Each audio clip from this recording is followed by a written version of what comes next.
श्री स्वामी समर्थ. पाहूया आज स्वामींनी आपल्यासाठी काय संदेश पाठवला आहे.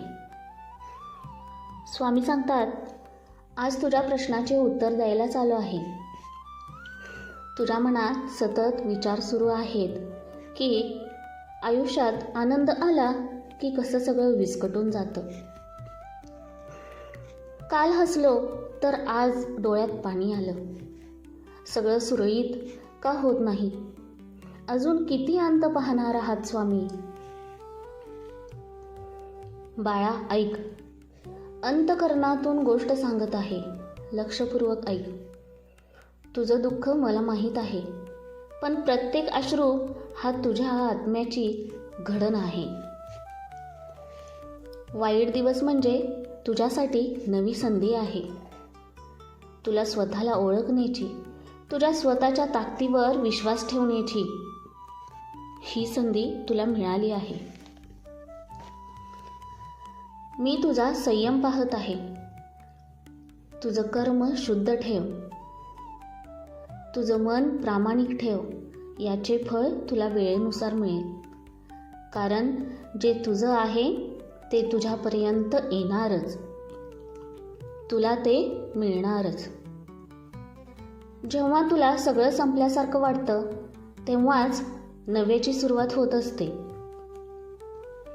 नीती त्याचीच परीक्षा घेते ज्याच्यात ती पार करण्याची तयारी असते. खचून जाऊ नकोस, विश्वास ठेव, मी तुझ्या पाठीशी आहे. बाळा, तुझं नशीब थोडं उशिरा फळ देते, पण तू काळजी करू नको. तुझा उशिरा होणारा भाग्योदय हा इतका अप्रतिम असेल की लोक फक्त पाहत राहतील. काळजी करू नको, सगळं ठीक होईल. हा संदेश म्हणजे तुझ्या ध्येयापर्यंत पोहोचवणारा एक मार्ग आहे. तुझ्या हसऱ्या चेहऱ्यामागील दुःख मी जाणतो. तुझे चांगले दिवस लवकरच येत आहेत. तोपर्यंत तू संयम सोडू नको, विश्वास ठेव.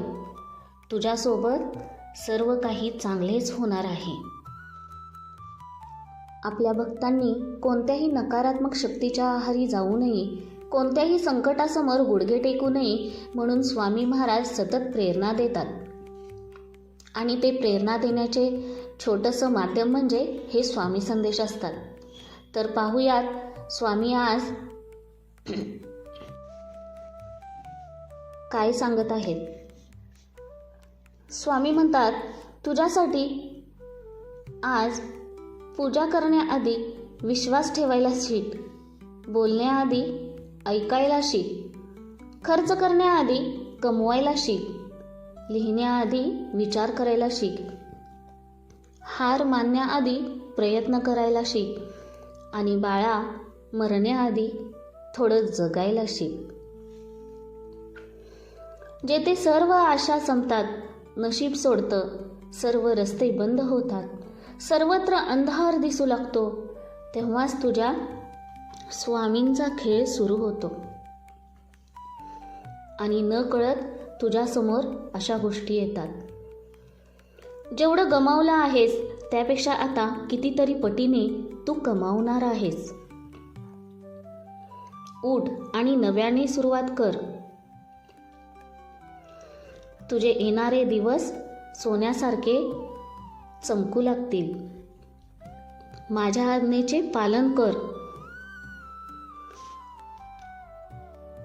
लक्षात घ्या, आम्हाला समजणं एवढी सोपी गोष्ट नाही. तू फक्त तुझ्या कर्मावर, तुझ्या पुण्याईवर विश्वास ठेव. तुझ्या कर्माचे आणि पुण्याईचे फळ वेळ आल्यावर तुझ्याकडे धावून येईल. येणाऱ्या संकटावर कशी मात करायची याची चिंता तू करू नको. तू फक्त माझं चिंतन कर. सर्व चिंता आपोआप दूर होतील. लक्षात ठेव, अडचणी कितीही येऊ द्यात, आपल्या प्रारब्धापुढे कोणीही जात नाही. त्यामुळे वादळात दिवा लावण्याचे स्वप्न पहा. नियती तुला मदत केल्याशिवाय राहणार नाही. लाखो लोकांमध्ये तू जन्माला आला आहेस, याचा अर्थ देव तुझ्याकडून काहीतरी अपेक्षा करत आहे, जी या लाखो लोकांपासून शक्य होणार नाही. मला माहीत आहे तुझीच माणसं तुझ्या विरोधात गेली आहेत, पण खचून जाऊ नकोस. मी तुझ्या पाठीशी आहे. हेही दिवस जातील. माणसाने त्याच गोष्टीत, त्याच आठवणीत गुंतून राहू नये. भूतकाळ लक्षात ठेवला पाहिजे, पण त्यापासून आपला वर्तमान काळ व भविष्यकाळ खराब होणार नाही याचा विचार केला पाहिजे. अजून संपूर्ण आयुष्य पडले आहे, त्यामुळे स्वतःला सावरा.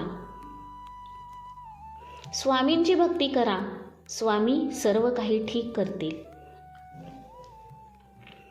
प्रत्येक पाऊल टाकताना कोणतेही पाऊल चुकीचे पडणार नाही याची काळजी घे, कारण लोकांना समजत नसेल, पण आम्हाला सर्व काही समजते.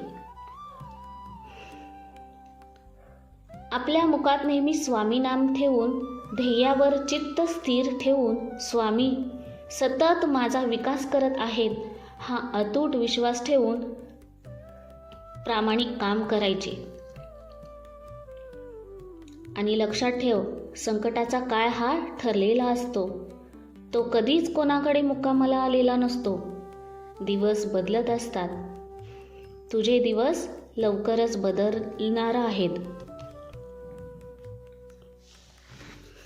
देवाचे मार्गदर्शन हे अंधारा जंगलातील लहान दिव्यासारखे आहे. ते एकाच वेळी सर्व काही नाही दाखवत. उद्या तुला परत यावे लागेल. उद्या तुला परत तुझ्या प्रश्नांची उत्तरे मिळतील. आणि संकट येत आहेत म्हणून घाबरून जाऊ नको.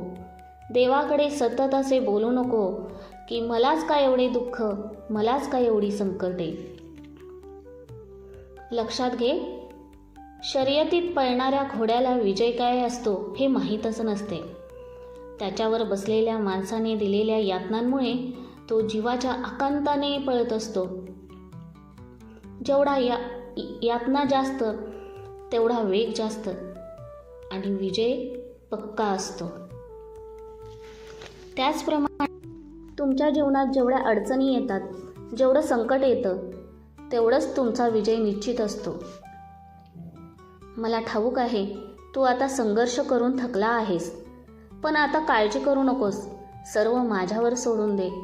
मी सर्व काही नीट करेन. तू जे स्वप्न पाहत आहेस ते प्रत्यक्षात नक्की पूर्ण होणार आहे. प्रत्येक चांगली गोष्ट होण्यासाठी योग्य वेळ यावी लागते आणि तुझी वेळ लवकरच येणार आहे. श्री स्वामी समर्थ. तुमचा जर या स्वामी शक्तीवर, स्वामी संदेशावर विश्वास असेल तर स्वामी संदेश या चॅनलला सबस्क्राईब करा, लाईक करा आणि कमेंटमध्ये श्री स्वामी समर्थ लिहायला विसरू नका. अवधूत चिंतन. श्री गुरुदेव दत्त.